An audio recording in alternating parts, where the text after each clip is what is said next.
Good morning, Facebook Live family. We are Centers for Spiritual Living, Greater Boston, coming to you today from cold 50 Dudley Street in Cambridge, Massachusetts. It might be cold out, but it's very warm in this beautiful, beautiful community here. My name is Reverend Ed Tansey, and I, along with Reverend G. Stewart, are privileged and honored to be the co-founders and spiritual leaders of this wonderful spiritual family. And at this center, we learn and practice the science of mind philosophy, which is the study of life and the nature of the laws of thought. I invite you to visit our new website, cslboston.org, to find out more about our spiritual family, this phenomenal philosophy called the science of mind, and see how our community can serve you. And if you are being spiritually fed by our message today, you can include us in your prosperity circulation or tithing practice with your tax-deductible contributions that you can make right online by pressing that donate button. And I just want to thank Carol Thomas for this wonderful new web page, is that what you call it? Yeah, web page that we have. As you can see, it wasn't me. I'm not into all of that. But what a beautiful website. I am so proud of that. So please, if you haven't seen it, go and on the cslboston.org. It warmed my heart. Thank you. Thank you so much. So the theme of CSL's 2018 year is 100 years of science of mind. And the December's theme is happiness and fulfillment. And my talk today is the will to live. The will to live. Now, here are two words that really popped into my mind immediately after I saw this title for the week. The two words were life and experience. Experience and life. So, you see, the only way one can experience life is to live it. How we live it is totally up to the individual. Would you agree on that? Mm-hmm. It really is.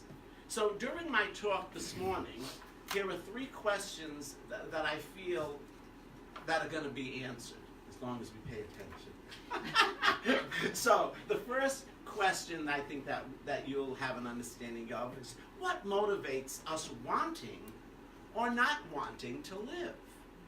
And the second question, what's up with thoughts? What is up with perception of life, forgiveness, fear, insecurity, and anxiety? And the third question, what supports life and a will to live? All right?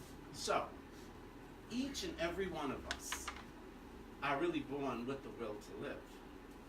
Now, as we, grow daily, the will demonstrates itself in so many, many ways. As newborn babies, we're seeing a whole new existence. An existence that is so foreign to us. Think of what a baby does. What does a baby do? Don't they look at the world like wide-eyed? They look at life, and they have this explorative nature.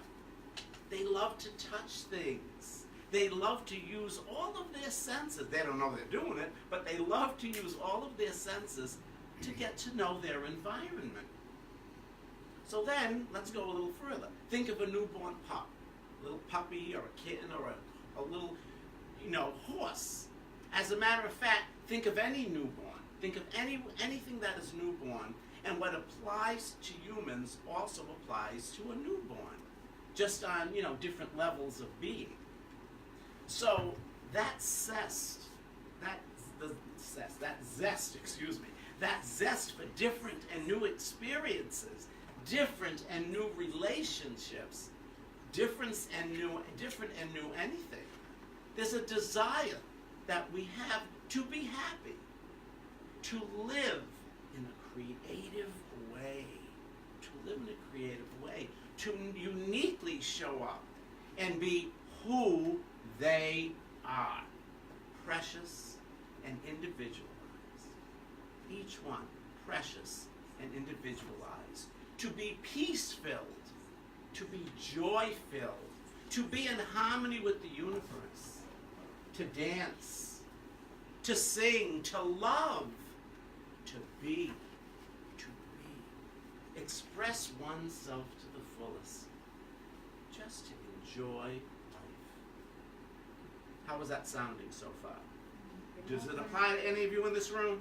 All right, good. So now it brings me back to when I was 36 years old, only a couple of years ago. Well, we won't go there, forget the calculations. But anyway, when I was 36 years old, I moved to Hollywood, California. And I remember how exciting that time of life was for me. I was in a completely new environment in every way possible. Every way possible. It was me starting a new journey in my new life. There were new and unfamiliar people and places and situations, and there were new roads, and my God, the roads. I would say for at least the first 6 months of me being there, I would get lost from going to place, because so many of you know that I get lost in a paper bag. I really do. I was late to so many events at the beginning. Well, I mean, really, it did get better as time moved on, and I started learning, leave a half an hour early because I knew I was going to get lost. So I really tried to, get involved with being more punctual. But it was such a beautiful time. I was going through everything. I was like the kid, During this time, I call it the time of transition or the time of transformation. I really felt like a kid in the candy store. And I also felt like a little chick that was breaking out of its shell. So let's think about the kid in the candy store. There were so many flavors of life there for the taking.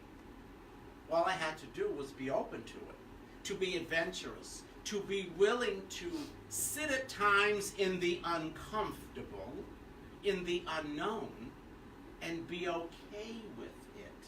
To be okay with it. Practicing patience, and really a surrendering to the flow of life, the flow of the divine.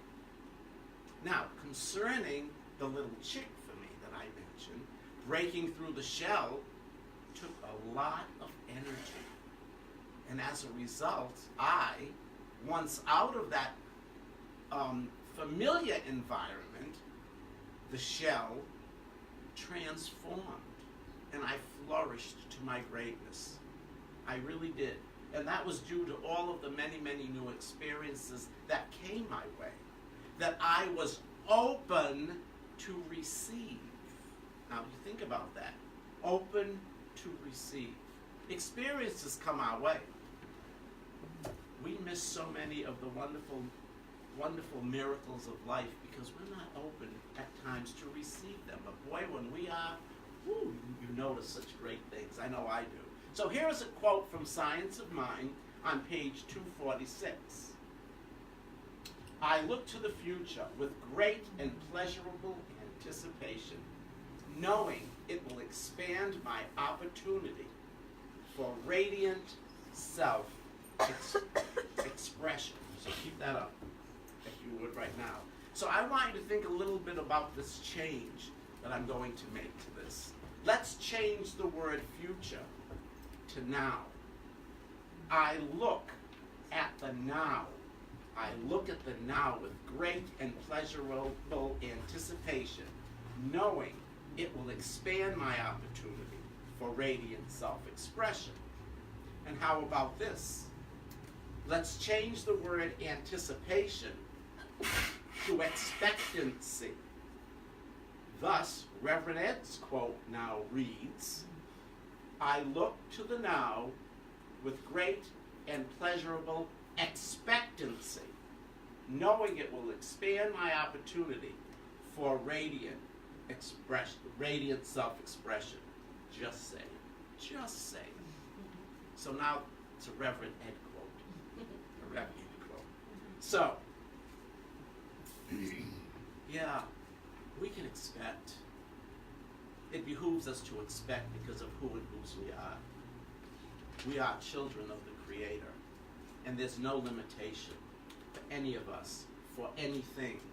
And the only limitation that exists are the ones that we put on ourselves. So I'm going to paraphrase from Living the Science of Mind text. Okay, so we're told that, we are born with a will to live and an almost equal will to die. A necessary part of our physical well-being, people, really is one's will to live and to be happy. There's been many studies on how the mind works, and people have found that there's like a real direct correlation to one's physical ills and their thoughts, deep-rooted reactions to life that are generally based on limited or limiting ideas such as not being wanted, not being loved or appreciated or needed. That's just to mention a few. Then what happens? Guilt comes in, which therefore then could lead to feelings of anxiety, insecurity, thus possibly leading to self-rejection, condemnation, possible self-loathing, and a lot of self-imposed suffering. Boy, doesn't that lift you up? Talking about going down a rabbit hole, Physical ills, come on down. The price is right. Hello? Come on, look what we're entertaining. So you see, if our mind keeps focusing on the pain, the unhappiness, the lack, the joy, the lack of peace, that rabbit hole way of thinking, as I refer to it as, what the mind does, it begins to destroy the body. It does this, it really does this so that we should have not to suffer the pains that I was just talking about, that we unconsciously or consciously anticipate. So, like this morbid state of consciousness, as it keeps going on, again, the inner conflicts of the mind grabs hold more and more. And until really the body finally just gives up, because the impressions that the body receives are destructive. Does this make sense? Like what I'm saying, like kind of the whole scenario? Okay, good. I'm going to quote this from Living the Science of Mind. I just love the curtains. I wish they were colored, but they're not. It's black, so, like nice bright color right now. So, here's the quote. When this reaches a point where there is no longer a will to resist it, we say that the person does not have the will to live, and so even nature cannot restore him or her, and generally, in such cases, he passes on. Yeah. Living the Science of Mind. So we know as religious scientists, when it comes to the thoughts and the feelings and the emotions that we carry with us, the ones that aren't positive or life-affirming, those are the ones I'm talking about. It does us good, really, to do our inner work to understand where, when, and how they occurred, so that we're able to work with and change them to more positive and life-affirming ones. Would my practitioner students agree on that? Good. Good job, people. So, all right. Now, Tuesdays with Morrie.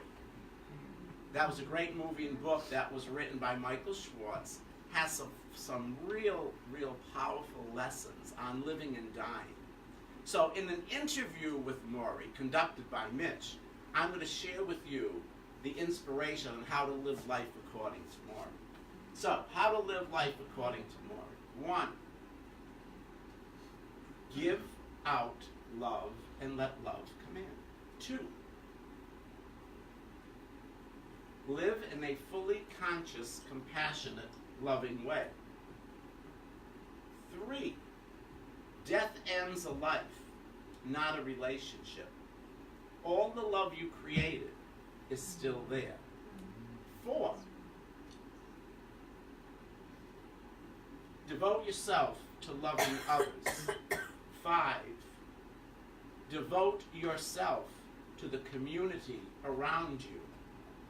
And 6, devote yourself to creating something that gives you purpose and meaning.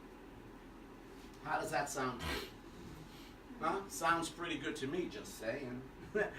That's my new thing this week. I've been saying, just saying, just saying. Well, when coming from love, I really feel that will really be uplifting and nurturing and really, really have such a very positive effect on all of humanity. And that's, I think, one of the reasons I know that I'm here and that so many of you are here. We want to have a positive effect on all of humanity. And I'm going to share a quote with you from Maya Angelou, which says, I've learned that people will forget what you said, people will forget what you did, but people will never forget how you made them feel. That to me is that brings such feeling to me when I read that. And it brings me back to the time when I was visiting weekly, that one inmate for men for 10 months, weekly, 4 hours a week. And I remember that, after I was seeing him for quite a while, what he said to me. And he said one day that he appreciated how heard and how important and how valued he felt because of a combination of how we were interacting with each other. He said, it's not just one thing in particular.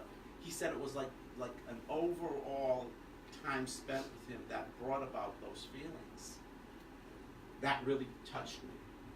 I said, okay, I'm doing my job, my passion, as I call it as a minister. It's so important to remember, people, that how we show up in life and how we interact with other people and how much that has an effect on them. It really does. So, we do have a choice in all of the ways we live our lives with others. Let's focus. My hope is that we all focus on the many different positive ways our presence can make a difference for the lifting up, nurturing, and loving of all humanity. And I'm going to quote from the notes of Reverend Maggie Buck. The will to live depends on our rediscovery of what we came here to be, what we wanted to experience, and how we wished to express ourselves. Remember that our Creator lives within each and every one of us. And that all are unique, individualized expressions of the Creator. And I feel that's really a very good place to come from when we mingle with and when we experience humanity in all of the wonderful different areas that come about, all of the different arenas.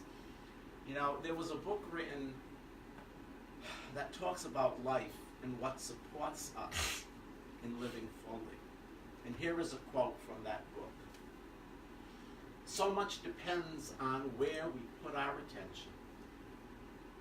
On our own suffering, or that of others, or on our own perceived separation, or our invisible connection. Also discussed were the central pillars of joy in this book.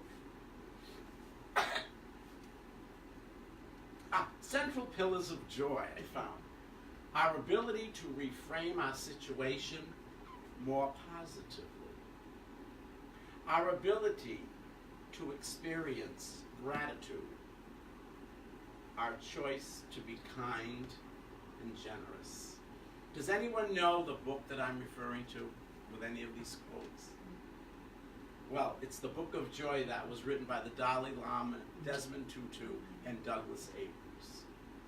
Archbishop Tutu's most used word is wonderful. Wonderful. Seeing, see wonder, see possibilities and surprise in each encounter and experience.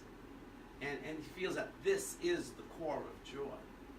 To be able to see the wonder, to see the different possibilities and the surprises and all of the wonderful encounters in life.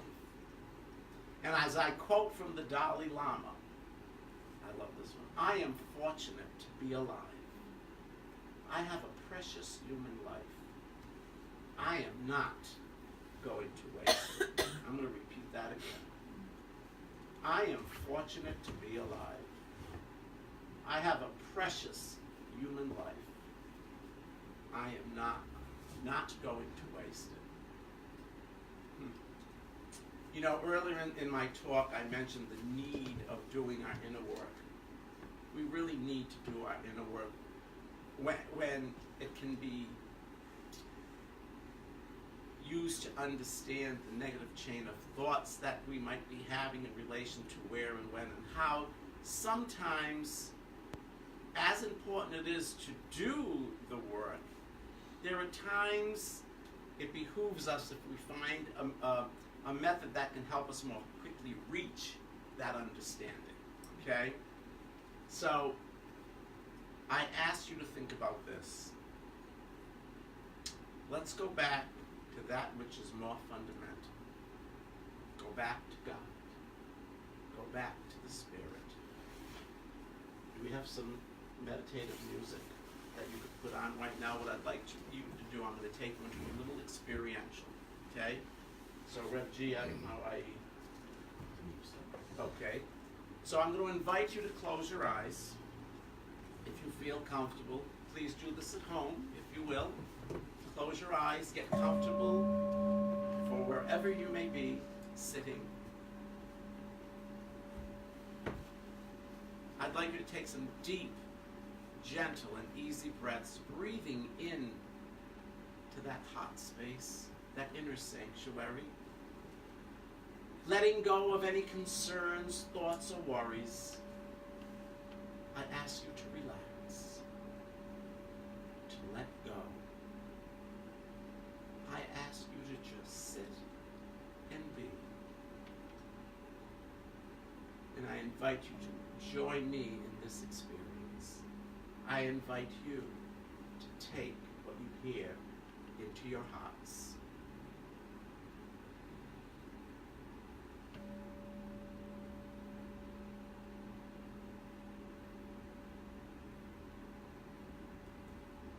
I was born of God. There is one life. That life is God. That life is perfect. That life is my life now. Nothing has interfered with that life. Nothing can interfere with it. I know that there is nothing in the universe that holds anything against me. And following the thought of the great teacher, forgive and ye shall be forgiven, I forgive myself. I forgive everyone else. The past is gone. It need no longer affect me. I know that God holds nothing against me. And if I have done anything to hurt others, or they have done anything to hurt me, I now forgive myself and them. Therefore, I am conscious that I have complete clearance. There is no judgment, no condemnation. We must also know there is no fear. Perfect love casts out all fear. I have confidence in life.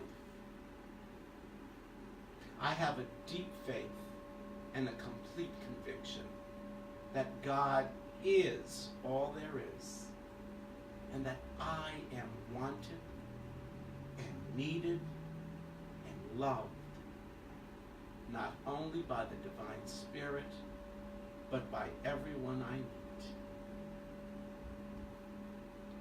I belong to life. It belongs to me. And I am going to enter into it with joy. Life is ready to give me everything that is good, and I am ready to pass it on to others. I am a channel through which good flows in every direction, giving and receiving,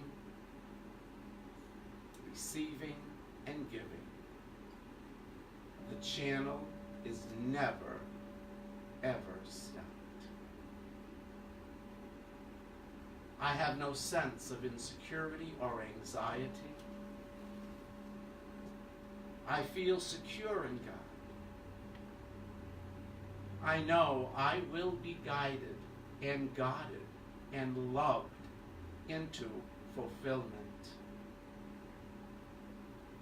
I have no anxious thoughts for tomorrow, for I shall know what to do when tomorrow comes.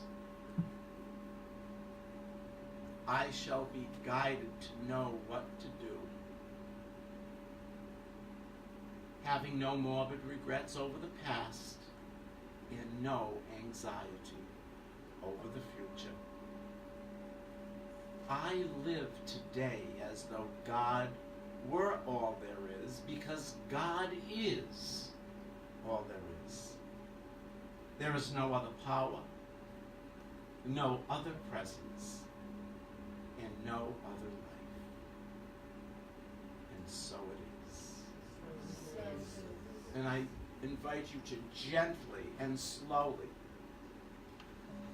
to begin to open your eyes and focus your attention back to the sanctuary or back where you are at home. And I say to each and every one of you, beloveds, welcome home.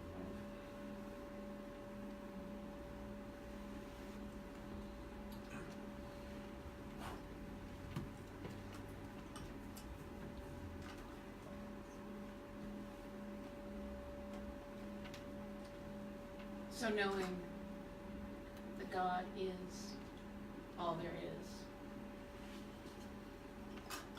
the ever-present, always working, always available, always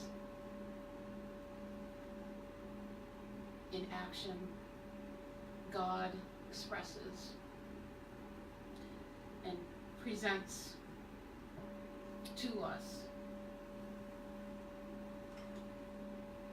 in everything that we see, in everything that we don't see, in everything that we know, and everything that we don't know, and everything we can perceive and that which we cannot perceive. God is there, omnipresent, omnipotent, omniscient, omniactive.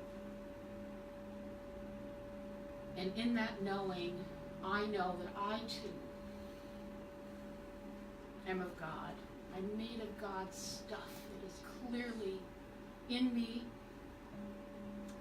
and I claim this good.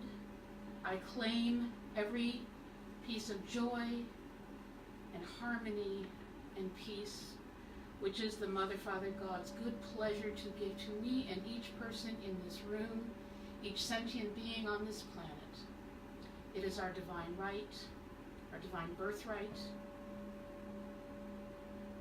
I claim too my willingness and openness to clear the path to this knowing, to clear the undergrowth of limiting beliefs, to clear the space to this consciousness so that I can be an ever-expanding presence of God through my divine fingerprint, that purpose and reason I was put on this planet. And I claim the same for each one in this room, for each one on this planet. For as we come together with that divine energy, with that divine knowing, we elevate ourselves, we elevate this organization, we elevate this community, we elevate this country, this continent, this planet, this universe, with that divine knowing. I am so deeply grateful for this knowing, for the understanding, for the joy, for the hope, for the willingness to know this message. And in that gratitude, I release these words to the law of cause and effect, knowing that before they even are out of my mouth, the action of the divine mind is attending to them and will return everything to us as declared. I ground this and deeply root it by saying, and so it is. And so it is.